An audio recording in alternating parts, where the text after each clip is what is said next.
Good morning mga ka-farmmate. So, yan. Nagukay ako dito sa mga bossing. So, di ako makapag-upload ng kwento muna ako. Di ako makapag-upload ng video. Limang araw na wala. Loading forever ang internet dito sa amin mga bossing. So, ano ba mas maganda mga bossing? Converge or PLDT? Pa-comment naman dyan sa link dyan mga bossing. Kung ano mas maganda at papalitan ko na. Kasi itong Converge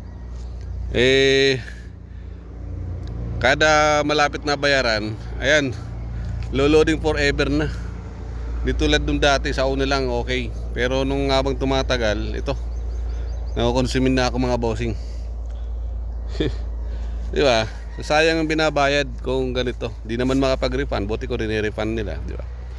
So yun lang mga boss. So paki-comment naman dyan mga bossing kung ano mas maganda, PLDT or Converge.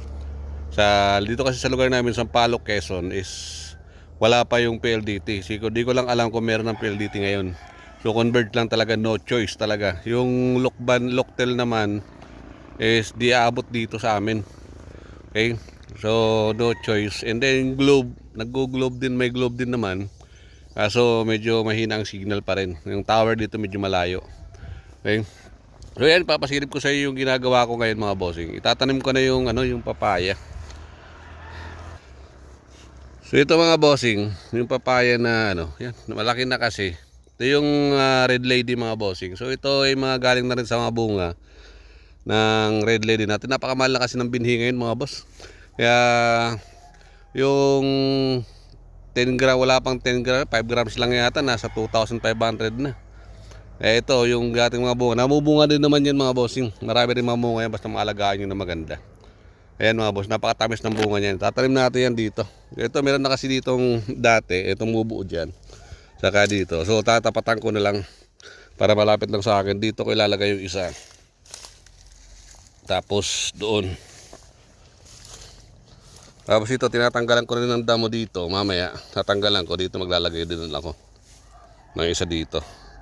Yan, saka dyan. Kasi ilan ba yun? 4. So 4, 5. O dito maglalagay na rin ako dito. Lilisin ko lang yan mga bossing. So yan. So lalagyan natin ng yan mga bossing, patungtong to gagawin natin. So lalagyan ko yan ng fertilizer, yung 14-14 natin, saka yung manure, chicken manure, para meron na siyang reserve na nutrient, no? Pataba. So yan, ganun ang proseso natin pagtatanim ng mga papaya mga boss. Kasi dati puno ito ng papaya. Nagtanim talaga ako ng papaya dito. So yung pinakamatanda doon, hinintay ko ng namatay na lang.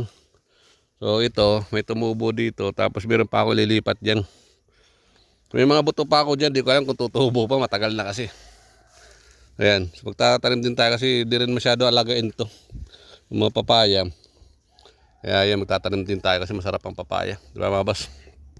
So yan mga bossing, yung update natin dito sa bukid. So yan, di talaga ako makapag-upload ng video. Lulungkot ako.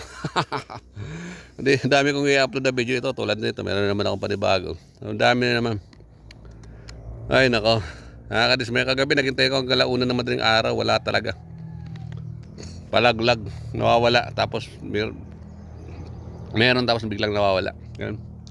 Yun lang mga boss, yung update natin dito sa ating munting bukid mga bossing. So magtatanim muna ako ng papaya. Tatanim ko muna, malalaki na. So lalagyan ko lang ng fertilizer na 14-14 and then ipot yung manure natin, okay?